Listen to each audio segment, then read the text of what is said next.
this meeting of the United Independent School District Board of Trustees to order. Would those board members who are present with us virtually please announce your name? Ricardo present. Ricardo. Liz Oliveros. Go ahead. Ladies first. Liz Oliveros present. Juan Roberto Ramirez present. Ricardo Molina present. Thank you, gentlemen. Ms. Oliveros. Troy Castillo present. Javier Montemayor present. Let the record show that a quorum of board members is present, that this meeting has been duly called, and that notice of this meeting has been posted in accordance with the Texas Open Meetings Act. Agenda item number 4, public comments. Do we have any public comments? All right, there are no public comments. Agenda item number 5, recognitions. A, John B. Alexander High School vase art competition medalists. We do the Pledge of Allegiance first? Sorry. Sorry. All right. Let's allegiance to the flag of the United States of America. America. Republic for which you stand, one nation. Honor the Texas flag. I pledge allegiance to thee, Texas, and one God, one indivisible. I apologize, I forgot about that. Okay, back to agenda item number 5, A, John B. Alexander High School, the base art competition medalists. We have a presentation. Yes, good evening, members of the board. Jerry Rodriguez, Director of Fine Arts for United ISD. I'd like to begin by congratulating our fine arts students from John B. Alexander High School. It's a busy month busy past couple of months for them. We had several students participate in the Texas Arts Association Visual Arts Scholastic Event, or VASE for short. We had several students from Alexander High School place at the regional level. Regional medalists were Christy Brooks, Regina Canales, Cristina Castillon, Diana Cisneros, Gabriela Flores, Alexandra Fragoso, Absai Garcia, Asael Garcia, Lorenzo Maldonado, Mia May, Julianne Molina, Nicole Montiel, Damaris Rodriguez, Andrea Barrera, Sofia Vela, and Arandi Cepeda. All of these students medaled at the regional level in San Marcos back on March 6th. Advancing and medaling in the area level, we had again Christy Brooks, Cristina Castillon, Abisai Garcia, Mia May, Julianne Molina, and Sofia Vela.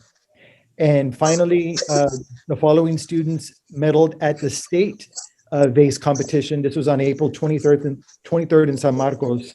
We had Christy Brooks medaling twice at state, Cristina Castillo, 1 state medal, Abisai Garcia, 1 state medal, Mia May, 1 state medal, Sofia Vela, 1 state medal, and receiving the prestigious gold seal is Julianne Molina.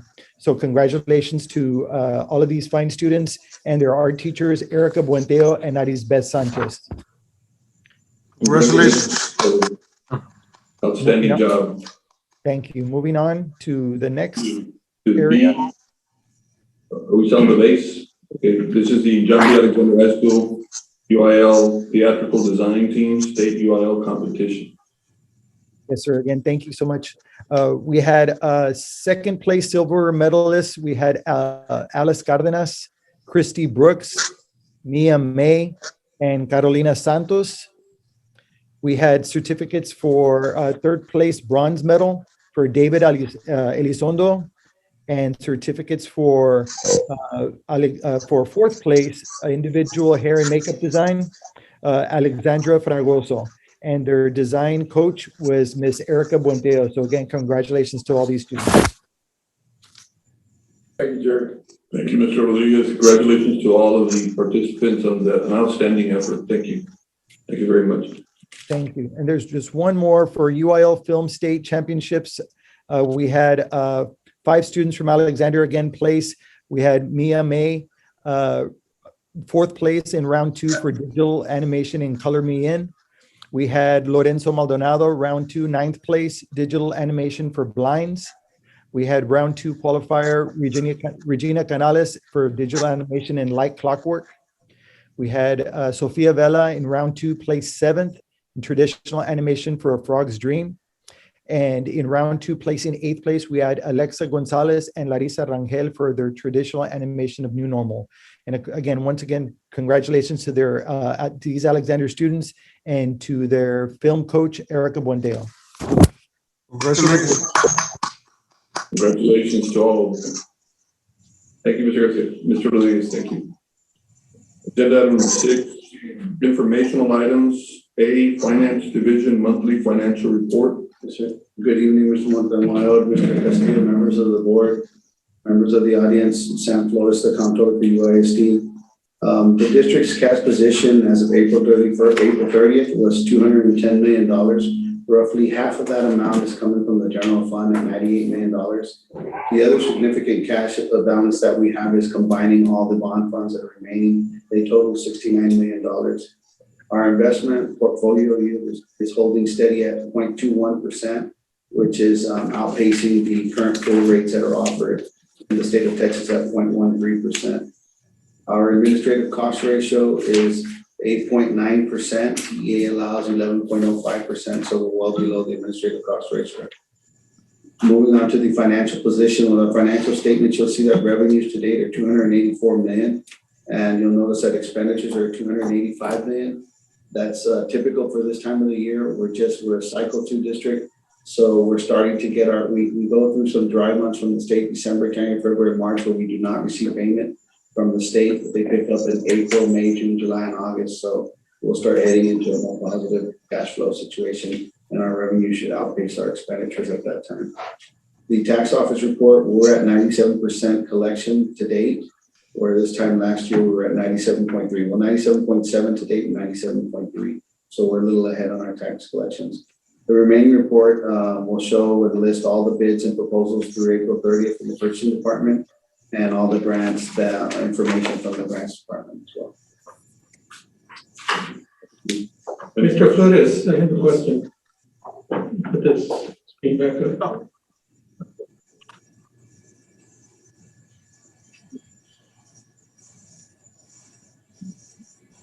Right there, on the tax office report, April 2021, delinquent collection rate 58.93. I don't understand that. What is that? When we collect taxes in any given year, you're collecting taxes on the current levy, but you also keep on the books all the prior year levies of people that have not paid. That tax collection rate is on people that may owe taxes for the past 3 or 4 years. It looks like it might be a little low, but we're typically hovering around 60% when it comes to those taxpayers that are a little behind in collecting their taxes. We're required by accounting laws and for the state, where we separate out current year tax collections and then all the past years of tax collections that people have not paid yet. And 58% means exactly what? Well, we have an allocation when we create our budget, and we separate that out as well in our budget. We'll do our current tax levy, which is our main budget revenue for local collections. And then we do a small budget allocation based off of the information we get from the tax office of all the delinquent taxes. Again, the prior year taxes that taxpayers have not paid. And is there a particular reason they don't pay? There are many reasons why taxpayers don't pay. Long discussion. Yes. I collect for the county. I was trying to understand that. 58%. It's just a separation accounting wise and for proper coding in the tax code to separate out these two levies. You always go with this year's tax levy. Like when we start talking to you about next year's budget, we will not bring up any of the prior year levies or any of the debt that the taxpayers owe the district. We will only talk about next year's property values, and that will become the current year tax collection. And this year, next year will fall into that line of delinquent tax collections for those taxpayers that haven't paid yet. So in February 1st, every year, they turn over, the tax office turns over to the delinquent attorneys a certain amount of funds that have not been collected, or accounts that have not been collected. And I guess that's the percentage of what's being collected on those On accounts. those accounts, yes. And you'll see the Paul Sines from the law firm that handles our collections is going to do a presentation of the items. Thank you very much. Any other questions? B, budget 2022 update. Good evening, members of the board, Mr. Montemayor, Mr. Castillo, and members on the screen. Just bringing you an update on our budget. The legislative session is winding down. Last Thursday was the last day for the House to give approval for bills, so we've been watching those. And then there's certain items that they need to meet with the Senate and kind of come to terms on what's going to stick and what's not going to stick. Bills of interest to public education have ranged from accountability issues, which Mr. Gonzalez staff have been watching carefully. And then there's UIL issues. As you know, there's some popular UIL issues as far as, remember the child from that hit the referee and, so there's those things that we're seeing, right? And then there's others that impact the school finance bill. So we're watching those carefully. The session will end Monday, May 31st. And then after that, we will see what is the effect on our revenue and what is the effect on all the areas of the school district. I'd like to introduce something called ESSER 3. The American Rescue Plan was passed on March 11th. It included elementary and secondary school emergency relief funds. These are funds that have been in the newspaper probably since they released it. And I think you may have seen articles where different entities were getting with their legislators to see if Texas Education Agency would release these funds. They finally did an announcement on April 28th where they advised us that they are releasing the funds to us. United ISD's allocation amount is over $127 million to be spent through September 30th, 2024. We're in the process of meeting with the CNI departments and the different departments that we saw where there's allowable expenditures. One of the main things is 20% has to be set aside for learning loss. So CNI is building their programs to see what we need to do to bring these kids back in and catch them up. We're also meeting with Mr. Rangel and his staff on indoor air quality items that we can look into. And then also just further buying sanitizing supplies and things of that nature. We also, so there are some allowable activities for the use of these funds. And then staff is, we're currently attending TA trainings just to understand, what is the planning and application process.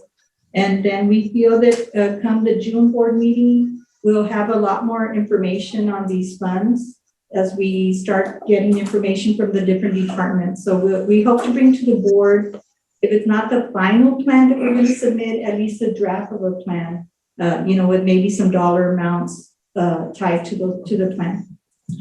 And then the last item there, and this is on Sam's area, we did receive the preliminary values from Webb County Appraisal District on April 29th. The net taxable value is $16.6 billion. This is the current levy that Sam was talking about that we'll be bringing to you as we're finalizing our budget and we set a tax rate. We'll be using these values to estimate next year's tax revenue. We did see our values decrease about 10.17%. And the main part was in the mineral values where we saw a decrease of 31%. We'll keep on using these values as we calculate our tax revenue for next year and our debt revenue also. And we'll continue to work with Mr. Villarreal to keep us informed on how the protest season is going to start. And he'll keep us informed on how our values are going. And then we should get the certified values no later than July 25th. And then at this time, campus budgets are due to the budget office by the end of this month. And departments are working on their budget, which is due by mid-June. So all this data will be gathered by the staff, put into the system, and then we'll start showing y'all some budget numbers. Okay. Question. The controller's office, what is the dollar amount for the 10.17 What do you mean? Yes, I was gonna say they're about 39. Yes, or One of the good things is now, based on, I guess, really state law, if you lose values, you don't want to share that with the board. Yeah, the last legislative session, prior to last legislative session, they used to use our prior year value. So EA would recognize our values from last year. So if your values really went down, they thought you were wealthier. So the past session, they have required us to use our current year value. So it kind of matches what you're gonna tax your taxpayers. Which is good, which is good Yes, for the 'cause district. remember In the that past, year if you recall, when they used the previous year, when we lost all the values, that's when we lost the millions of dollars of state revenue. Now that they changed the law, that Yes, helps us as far as revenues. The only thing on the ESSER three, the rest of the plan, you could get for the board, maybe a preliminary, it's a preliminary plan of what you're targeting, in case the board has any questions or priorities that they would like to. Yes, I think at this point, board members, Mr. Gonzalez and his staff, and obviously HR and Lila and their staff are beginning to get that plan. And actually, we're hoping that within the next week, 2 weeks, get it ready, present to the board, and then obviously got to present to the public. yes, these monies, they're really stressing transparency with the public. They're actually requiring us to have stakeholder input. So like yesterday, there was a DEIC meeting with with the teachers, a teacher from each school. And so we presented, maybe not necessarily the specific plan, but we did present about these funds and what were the allowable expenses that we could use the money on. And then, telling them about the 20% that has to be set aside for learning loss. We did have an informational presentation to the cabinet at CNI. That is probably the heart of the district as far as what we're going to do with these funds for our students. And then, there should be some money for technology, for indoor air quality, anything that has to do with providing health and safety protocols due to the COVID pandemic. And the other item, I know they're looking at the possibility of trying to help the general fund somewhere. Not too sure where they can or not. Yes. Yeah, the item there, I think what's important is all these federal monies have a lot of ties to it. And what I mean by ties, and probably Mr. Flores can share that with you. Last time we got some funds that we built the Sheriff Center. They really sent a lot of auditors with experience to check every single item that was on that building to meet all the requirements. There's no doubt the same thing with this 127 million. So we got to make sure we follow the law, we follow the spirit of what's there to make sure that, 5, 6 years from now, they'll come back and we've got to refund some funds. Thank you. Okay, on C, the presentation of 9-month tax collection report. Yes, sir, Mr. Montero, we have, I think it's Paul Science ready to go virtually. He's going to be doing the presentation. On that other one. Is Mr. Sines present? Yes, I am.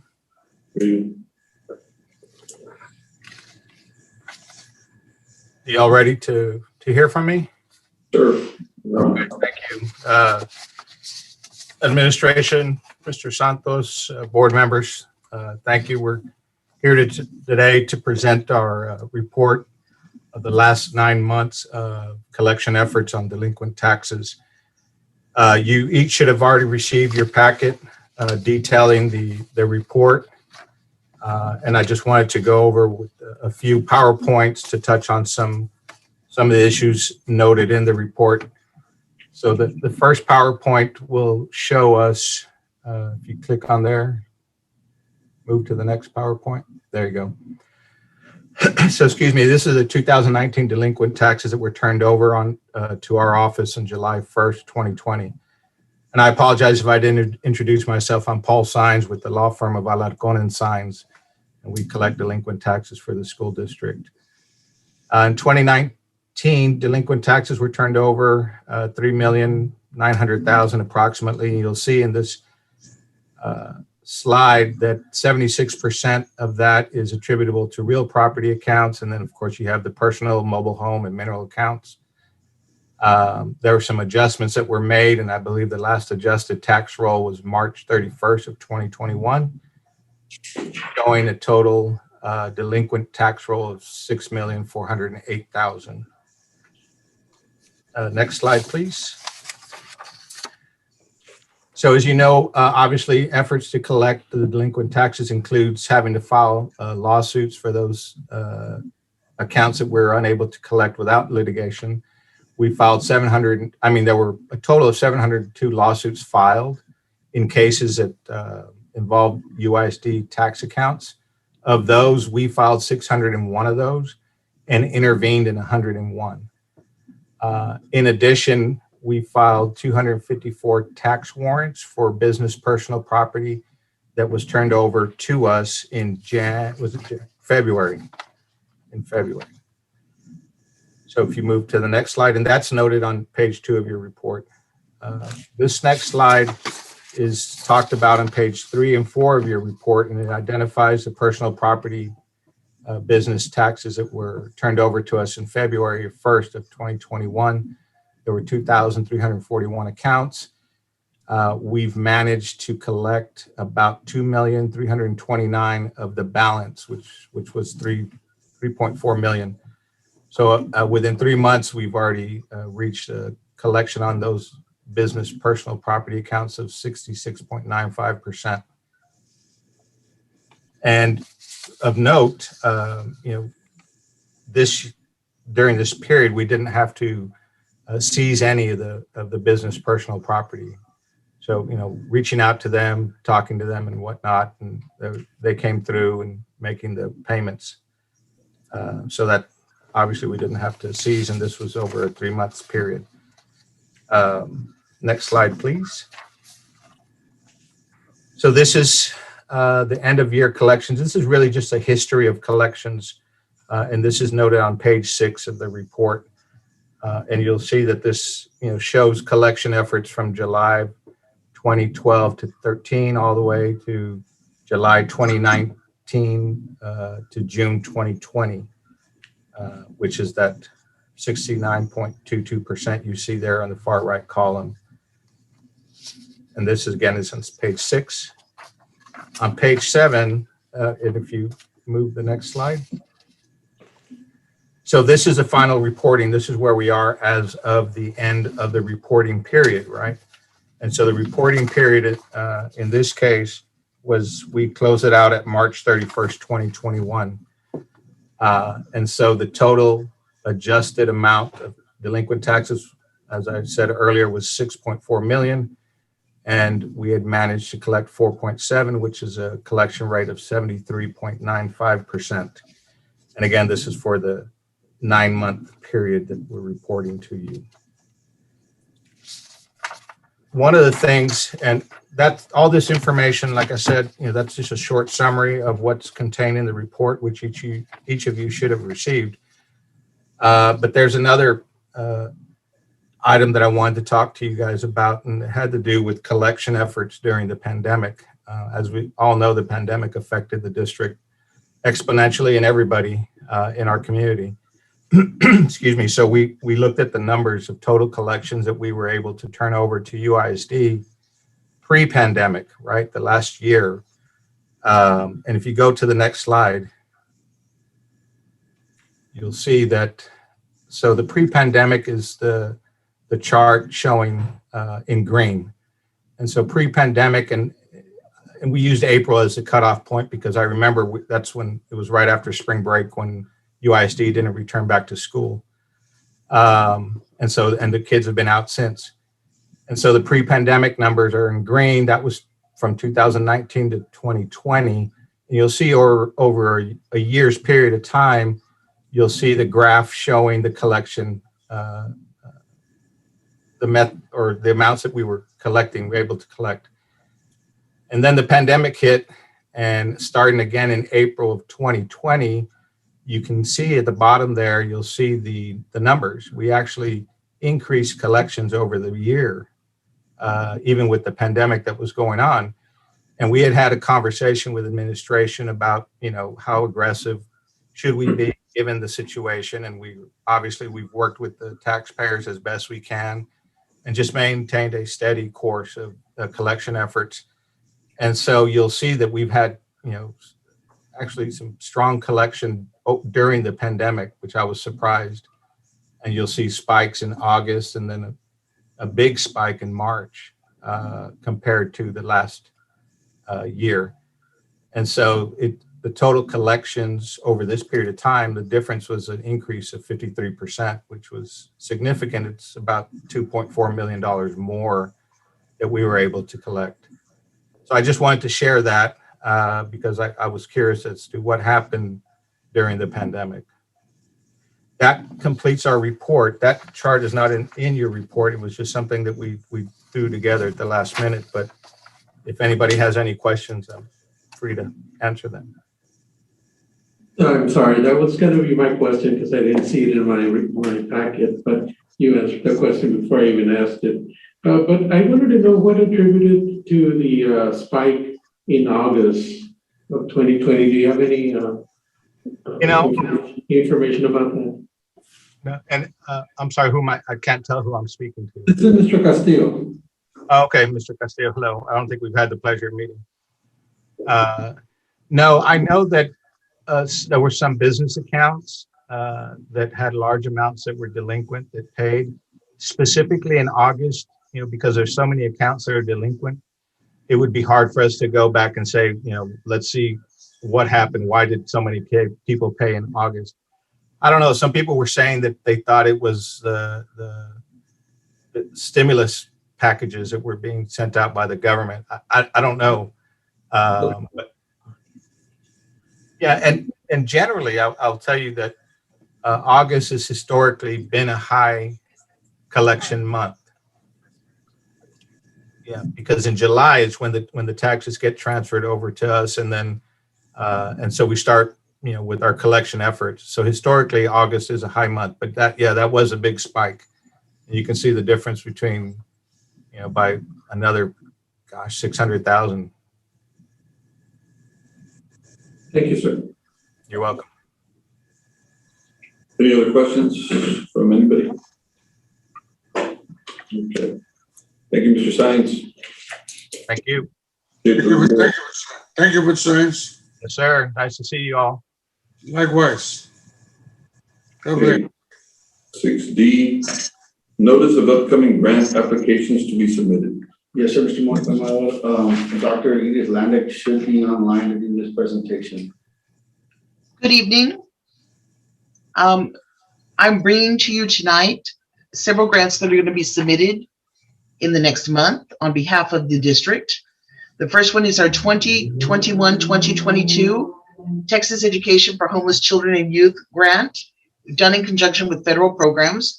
We're requesting the maximum budget allotment of $44,660 from TEA for a one-year program to conduct acceleration academies to address academic achievement and absenteeism and hold parent outreach and parent networking summits for our McKinney-Vento families.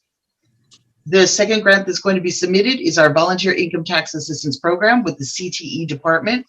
We will be requesting approximately $50,000 from the IRS for a one-year program to conduct volunteer income tax assistance programs at each of our 4 high schools to provide free income tax prep to low-income rural families.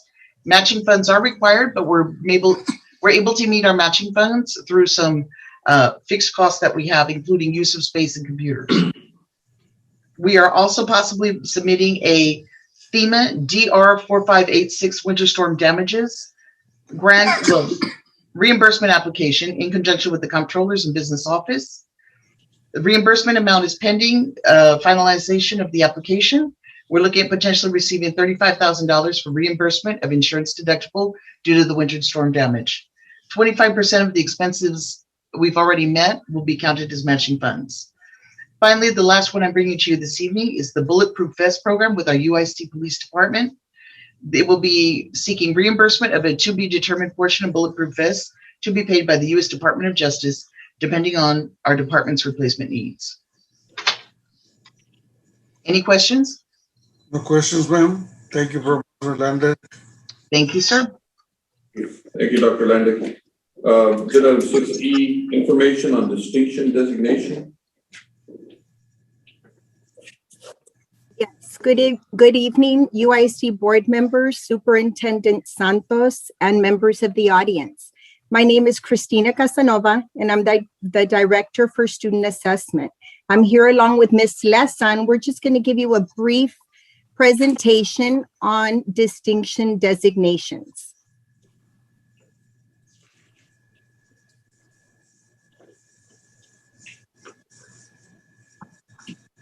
I just want to give you a little bit of the history on distinction designations.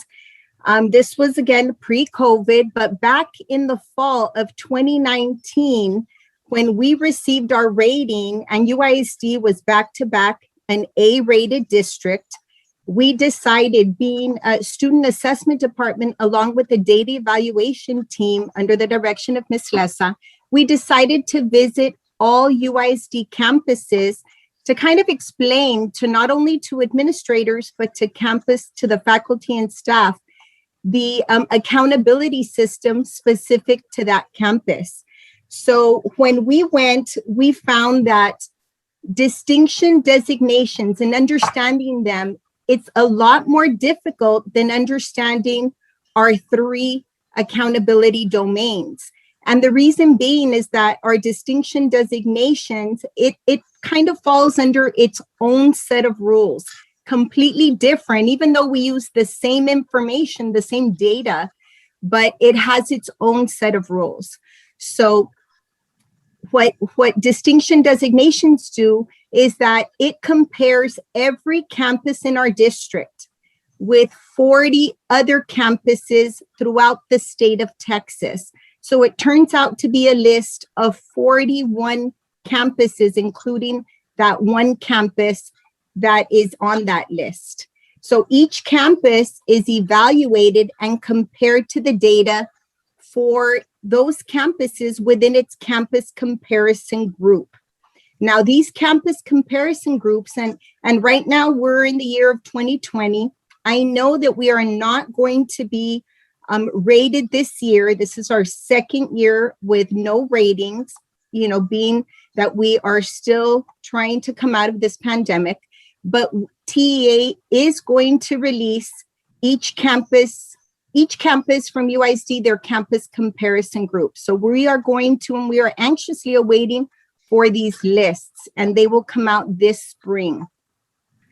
So the campus comparison groups, they are first identified either an elementary campus, a middle school campus, or a high school campus. So the campuses in the group, they are compared to campuses that are most similar to themselves, and it's based on 7 variables. So it's based on grade span.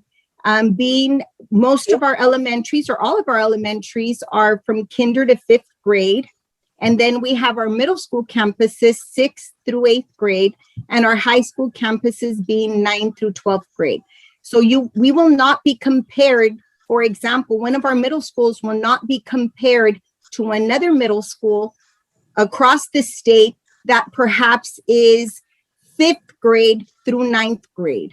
We are compared to middle schools that are 6th through 8th grade only. So they also compare, another variable is our total student enrollment. We also have the percent economically disadvantaged. We have the percent of English learners. And we are also, another variable is our mobility rate. So this is the percent of students enrolled in the campus less than 83% of the school year. So approximately any student enrolled less than 144 days, 143 days are included in this percent. And we also are, another variable is the percent of students served by special education program. And the last is the percent of students enrolled in an early college high school program. And this is really pertaining to high schools, but looking at, for example, an LBJ that has an early college program compared to other campuses that also have that early college high school program. Next slide, please. So I'm going to give a very simplified example. And like I said earlier, distinction designations are very difficult. I know that we, even as a department, student assessment with data, it was difficult to understand, but now that looking at it, and we're going to simplify it based on just 2 out of the 7 variables. So the slide you're looking at here, each blue triangle represents a campus. So we have here on our screen 30 campuses, and we're comparing our percent of English learners versus and our percent of economically disadvantaged learners. Now, looking at our first campus, being that it is the red diamond, okay? Looking at that red diamond, one of our pretend UISD campuses, it's based on a linear equation, and it's, you know, a pretty hard equation, but TEA will give us our campus comparison groups. But looking at just 10 campus and including that red campus makes 11 campuses. So for example, which ones are closest in proximity based on the 2 variables? So we looked at it, and these are the 10 campuses here. And what I do want you to note is that one of the 10 campuses is this green square campus. Okay, so this green square campus is in the same comparison group as the red diamond campuses. Now, being that, let's say, pretend this green square is one of our elementary campuses, and you get the 10 closest in similarity, and based on the linear equation, do you see how this green circle encompasses 10 different campuses and not encompassing that red square campus? So in other words, we can have some campuses, for example, in Colonel Santos's group, maybe Borchers might be included in Colonel's 40 campuses. However, it may not be the case in the reverse scenario. So looking at these last 2 campuses that are in both campus comparison groups, I know that there are 7 variables, and we are compared to campuses extremely similar to our own, to our individual campuses. So we're anxiously awaiting, even though we're not getting ratings this year for 2021, TEA will still release the campus comparison groups. But the issue with that is that we're like right now in finishing STAR. So we're getting our ratings right now in late spring, but yet we will not have our grades, our ratings until August. So even though we know, a campus will know who they're being compared to, they do not know, not until August when the final ratings are released, how the other campuses that they're being compared to did based on STAR, based on CCMR and other scores. Next slide, please. And now taking a look at 3 of our campuses, and good afternoon. This is Emma Leza, board members, and Mr. Santos. Taking a look at 3 of our campuses, we wanted to compare 3 schools that are in the same feeder pattern. So we look at Borchers, Fasken, and Kaizen. Each of them are in the United High School feeder pattern, and all of them earned distinctions. Borchers earned 2, and they had an overall score of 93. Fasken earned 4 with an overall score of 92, and Kaizen earned 5 distinctions with an overall score of 91. And I guess the first thing that we could ask is, why is a school with a higher score have less distinctions? But again, just as Ms. Casanova presented, each of these campuses have different standards to meet. And that's probably one of the most difficult things to understand when we're looking at distinctions. So can we go to the next slide, please? Thank you. So here, what we did is we took the campus results, and we also took the minimum standards of every campus comparison group. So I'd like you to look at Borchers first with a score of 93, and you look at the data for their student population. So when they put together the campus comparison group, they set the minimum standards based on the average of those 41 schools. So if you look at, and I'm going to ask you to come down to where it says, because you have on the accountability indicators, I want to take a look at grade 5 math performance master's grade level. And I want to look at grade 5 because that's kind of the, that's when the last grade that the students are at our campus. If you look at the math performance level for the comparison group of Borchers, the standard was a 53% at meets and masters. I'm sorry, at masters. The campus came in at a 52, so it missed it by 1 percentage point. But I want to take a look at, let's look at Fasken, let's look at Kaizen. In that same row, you'll notice that the standard for Fasken was set at 40 based on the campus comparison group, and the standard for Kaizen was set at 46. So there is a very big difference between the standard that the campuses needed to meet in order to be able to qualify with one of the indicators for a distinction designation in math. Now, when we look at Kaizen, I want to take a look at Kaizen because it has some very important data. The green means that the campus surpassed the standard for their comparison group. And I also would like to say that the attendance rate is extremely important because if a campus meets the attendance rate in reading, for example, they'll have that indicator for math, and they'll also have that indicator for science and for writing. So attendance becomes something that's real important for the campuses to look at. And another thing to mention is that just like graduation, attendance is always a year behind. So when we finish the accountability year, we're actually taking the attendance from the year before. So again, variables to determine and to look at. But I'm going to take you back to Kaizen with an overall score of a 91. And Kaizen pretty much earned 5 out of the 6 distinctions that were possible. And you'll notice there that in their comparison group, they surpassed all of the standards for that particular group of campuses. Now, having all of that green, the first thing that we were wondering when we got our results was, why did they miss a distinction? And so I'd like to take you to the next slide. And we put a little note there that says the one that got away, and that was closing the gaps for Kaizen. Now, in this report, and this is exactly the report that Kaizen got for the closing the gaps. What they do when they're comparing these 41 campuses, in closing the gaps and in growth and in post-secondary readiness, they take 25% of the campuses. So they usually look at the top 10 campuses with their scores. But I'd like you to see on the in the blue, I've noted there that Kaizen Elementary came in with a score and closing the gap of 89.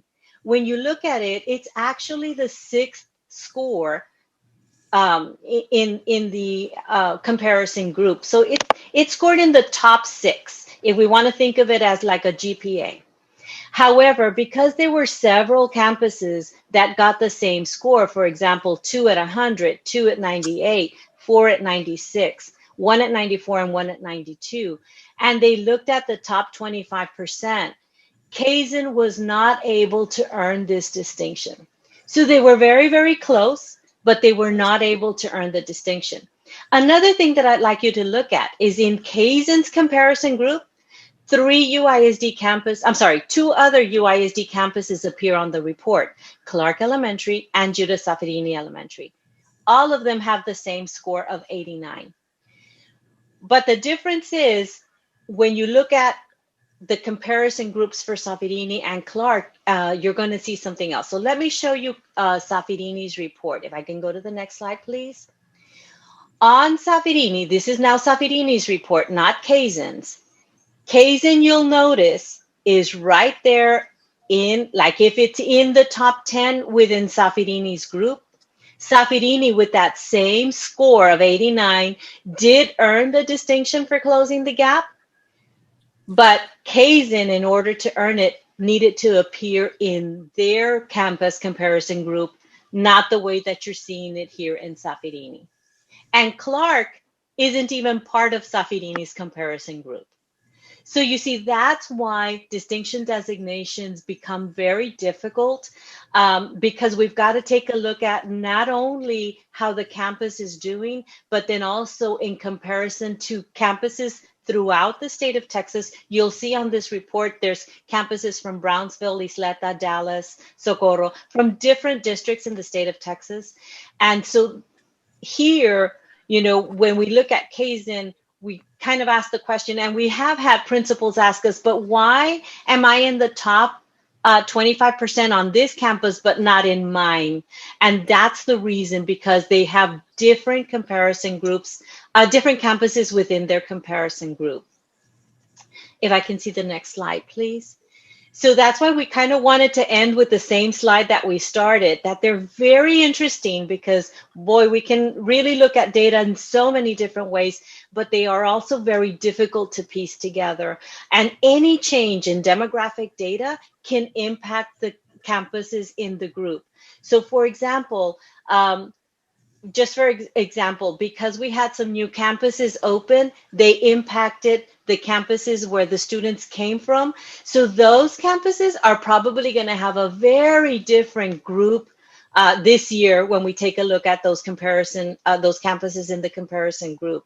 So I just want to say that we need to make sure that because it's so difficult to earn these distinctions, that we celebrate each and every one, because I know that our campuses are doing everything that they can to meet those standards, which, by the way, they don't know about until after we get accountability in August. Thank you very much. Thank you, Ms. Lessa. Thank you, Ms. Casanova. Does anyone have any questions on this topic? No questions. Thank you, sir. We'll go on to agenda item F, Educational Results Partnership, Honor Roll 2019-2020. Yes, good evening, members of the board, members of the audience. First of all, I'd like to go back to Ms. Lessa and Chris Casanova. I wanted just to point out that as a department, we've seen presentations on the distinctions from our region and other areas of the state, but I will tell you that our department does a phenomenal job. You know, we started saying this 2 years ago to our principals. I mean, that's what we're asking for. And as Ms. Lessa pointed out, Ms. Casanova, when it comes to the numerical grade for our campuses, we look at 3 accountable domains. The distinctions are 7 variables, so this is difficult. We got a little confused. Okay, this is something that is difficult to explain, but I want to thank both ladies for doing a good job. At this time, we'd like to present to you all what just came out, and it's kind of like the graduation rate and so forth. It's also a year behind. And we load next slide. So we have here is a great news for our district. Our district is one of 18 districts in the region that are named to the honor roll. And this is through a program called Educational Results Partnership. It's a nonprofit organization, and they use data science to help improve student outcomes, career readiness. And it is the nation's largest database on student achievement. Now, this past year, 2019-2020, honor roll recognized schools that have demonstrated consistently high levels of student academic achievement, improvement in academic levels over time, and a reduction in achievement gaps among all student populations. Next slide, please. So this time I'd like to recognize the elementaries that were named the honor roll. We look at Barbara Faskin, Charles Borchers, Clark Elementary, Colonel Santos Benavides, Malacop Elementary, Dr. Henry Cuellar Elementary, Muller Elementary, Kaizen Elementary, Kennedy Zapata, Matias de Llano, and Trauman Elementary.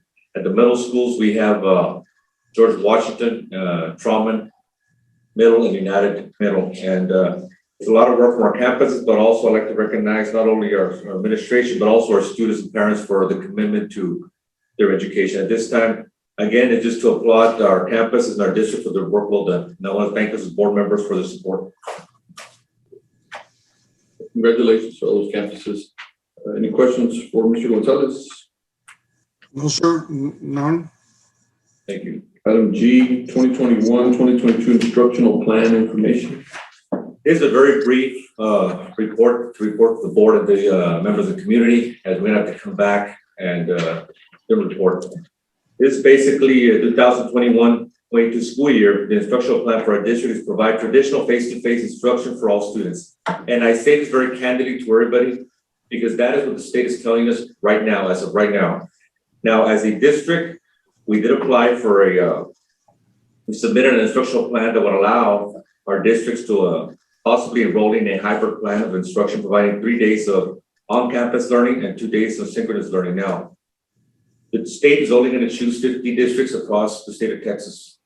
We submitted our plan. We're pending approval TEA. We're hoping we get it by this week. If we do get it, I want to make it very clear to everyone. As a district, we're going to have specific guidelines, parameters, if you wish, a criteria for any student to qualify to go in this hybrid route. There's not something that every district will have. Again, the state will only choose 50 across the state of Texas. And one thing to point out, the 2021 state legislative session is scheduled to end this month on the 28th. And they're reviewing House and Senate bills that would allow school districts to establish policies, admission in virtual learning, and count virtual learning time toward funding, which is important to all of us. So upon the 2021-22 instructional plans will be presented as soon. And again, we'll give you an update as we get from the legislative bills are finalized and signed by the governor. So at this time, what I can tell the community is the way the state is dictating to all districts across the state of Texas is it will be going face to face. Okay? Thank you. Thank you, sir. Agenda item number 7. At this time, we move to the consent agenda items. Is there a motion to approve as presented? Agenda item A. Make a motion. Approval of monthly disbursements. Move. Second. All those in favor? Aye. Aye. B, approval of budget amendment.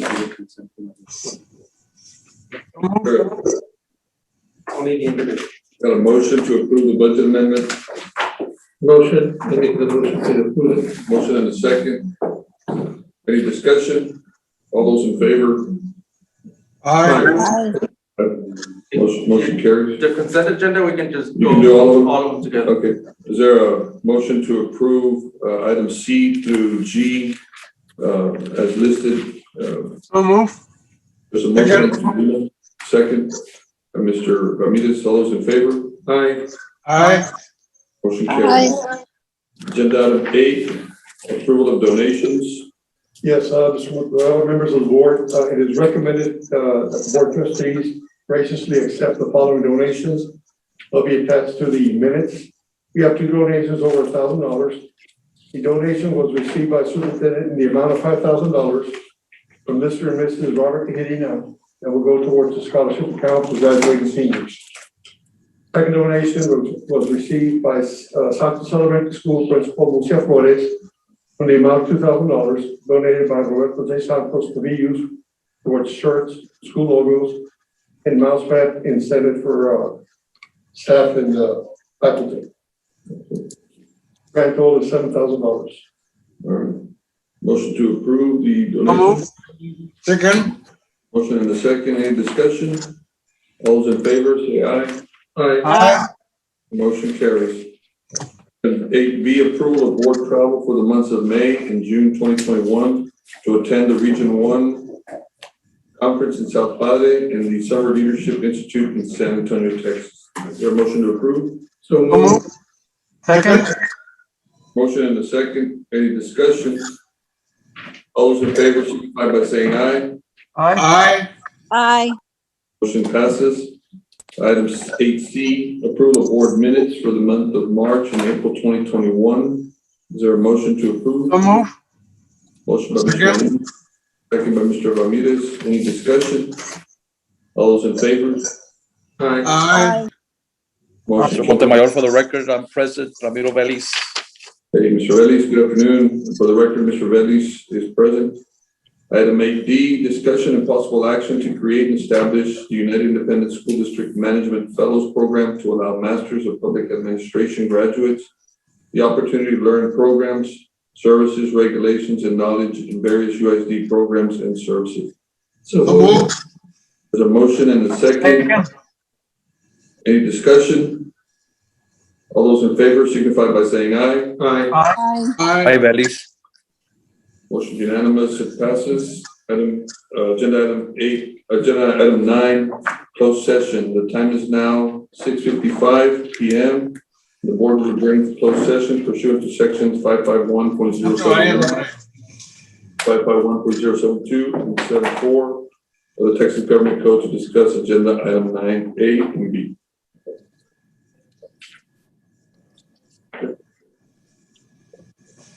Shall be back in about 20 minutes. Yep, it shouldn't take that long. Katie, can you go first?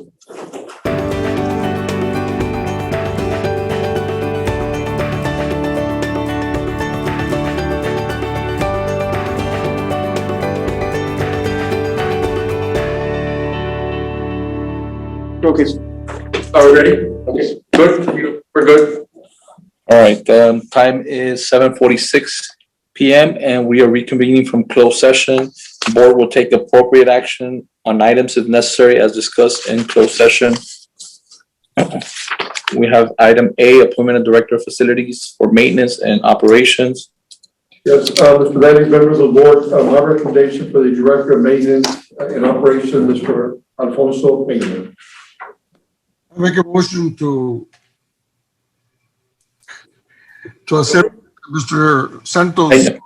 All right, we have motion by Mr. Ramirez to accept, and we have a second by Mr. Molina. Any further discussion? All those in favor, aye, Bellis. Aye, Rodriguez. Aye, Ramirez. Aye. Bye. All right, all those against? None against, motion passes. Congratulations to Mr. Peña and welcome to UISD. Mr. President, members of the board, on agenda item B is the recommendation is to reject the new condition pertaining to a Mendel family interest tract described at approximately 62-acre tract of land and approximately 20.78 acre tract of land out of the 638.7019 acre tract of land originally out of the Mandel tract, being a 1,486 2-acre tract situated in Porcion 6, Blas Maria Diaz, Abstract 38, Webb County, Texas, as discussed in closed session. So move. And Second. motion and a second. Any further discussion? Also in favor, aye, Bellis. Aye, Rodriguez. Aye. All those against? None against, motion passes. On agenda item C, there's no recommendation at this, 10C, there's no recommendation. Agenda item 10D, the recommendation is to authorize legal counsel and the district administration to proceed as legally necessary to address air quality issues affecting Mullet Elementary as discussed and presented in closed session. Do we have a motion? Motion by Mr. Castillo. Do we have a second? Second. Second. Do we have a second for second? All right, any further discussion? All those in favor, aye, Bellis. Aye, Rodriguez. Aye, Molina. Aye. Aye, Ramirez. All those against? None against, motion passes. With that, we'll move to adjournment. Time is 7:49. Do we have a motion to adjourn? So move. Second. Second move in a second. We'll move in a second. All right, we are adjourned. Thank you very much. Good evening. Good evening.